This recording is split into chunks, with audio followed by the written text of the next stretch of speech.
Hey everyone, it's Kyle here. I'm just back from London. I literally got home about 20 minutes ago and I was speaking at the I Can Do Ignite conference in London and I had an amazing time. And I am a little bit behind with the angel reading for the week, but better late than never.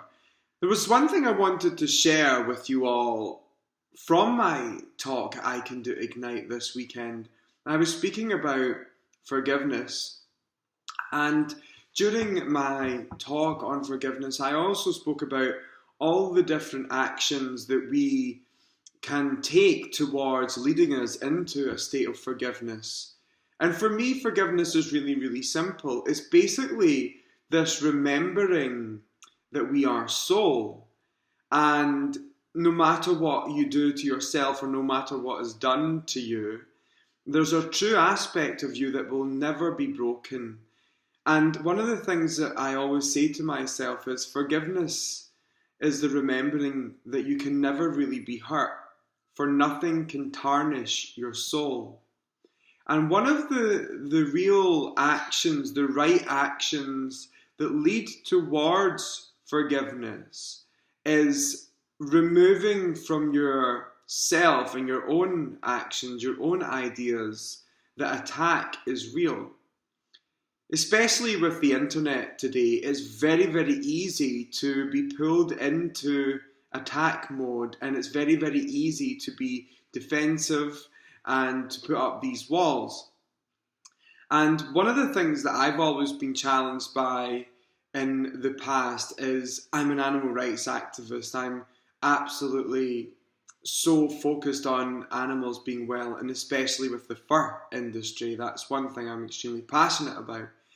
And for example, if I was online and I seen fur being worn or something like that, whoever posted the picture or on Instagram or whatever, I would instantly go to this point where I have to tell them about what they're doing and how it's wrong, and probably go into a place of attack where I am attacking this person for their actions and for their choices because of the suffering that they have kind of brought to a living being. But one of the things that I really noticed was when I was going into that attack mode, I was not feeling good, because really I was putting someone down and I was negatively within myself creating all this toxicity towards another living being, and because that was being created inside me towards someone else, I was the one that was carrying all the toxicity.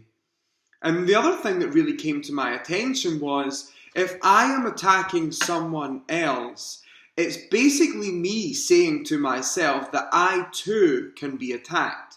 So let me say that again. If you're saying an attack to someone, or you're bringing someone else down, or you are pointing out what you do not like about someone, and you know in your mind that it's going to hurt them, it's basically you saying to yourself that you too can be attacked, i.e. you can be hurt by someone's actions, someone's words, someone's deeds, someone's thoughts.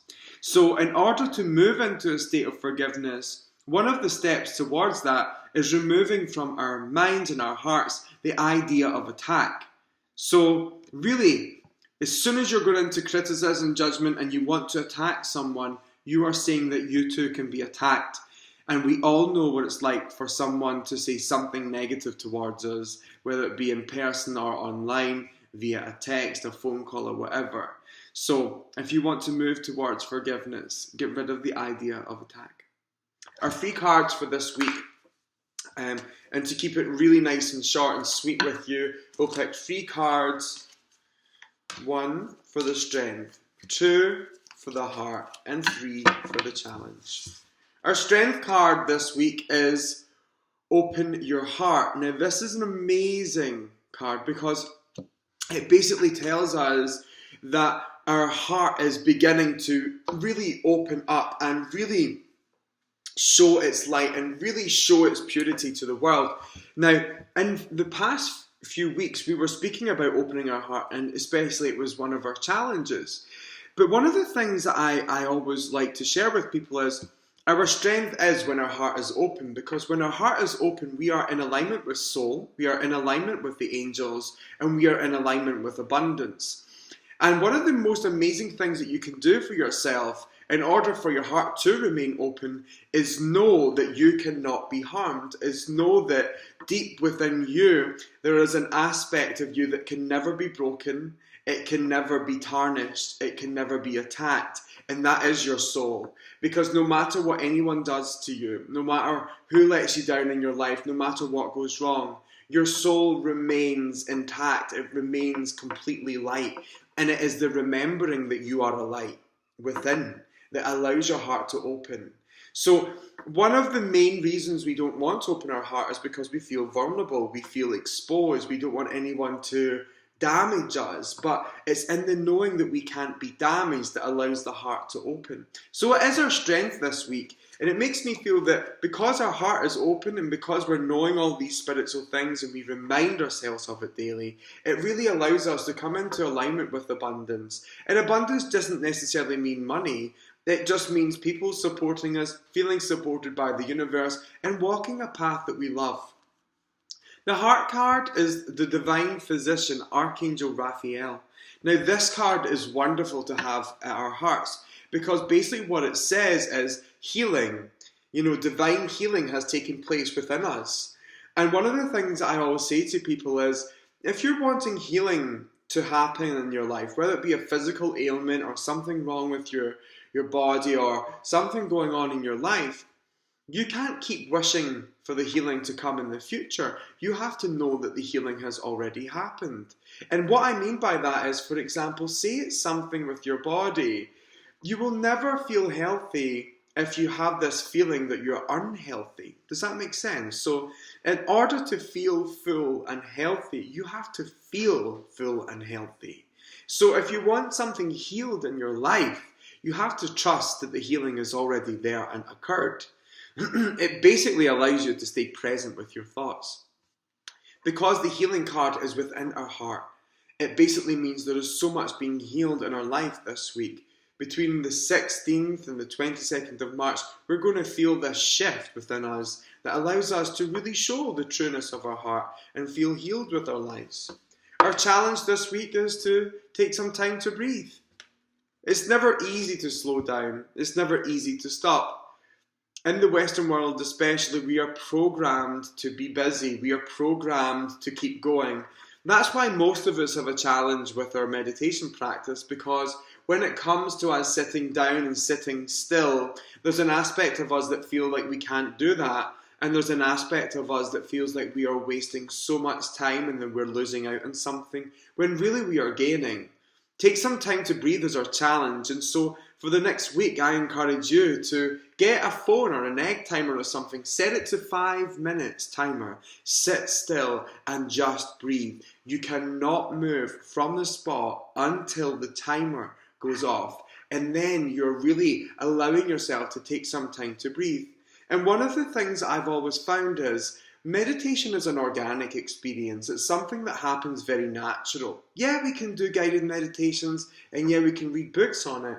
But if we just teach ourselves how to sit still for a length of time and we focus on our breath, the meditation happens very organically. And with meditation comes divine guidance. Now, for me, prayer is speaking. Meditation, without a doubt, is listening. And most of the time we spend on our spiritual practice is generally speaking and sending stuff up and praying and asking and thanking and surrendering. But in order to really balance out that, in order to really come into a state of synchronicity, we have to listen to the divine guidance that's coming back. So if you feel you're not hearing any answers in your life, or you're not hearing your divine guidance, the challenge for you is to take some time to breathe. In order for you to hear, you have to listen. I hope you enjoyed this reading for the 16th to the 22nd of March and the guidance that I've shared with you. If you make sure that you subscribe on YouTube, you'll get these videos delivered to your inbox every week. Or if you do subscribe on my website, kylegray.co.uk, I'll also send them to your email every week. And if you have gained from this, I would love it if you could pass it on, share it with your friends and your family. Have a beautiful week. My name's Kyle Gray, and I will see you soon. Bye.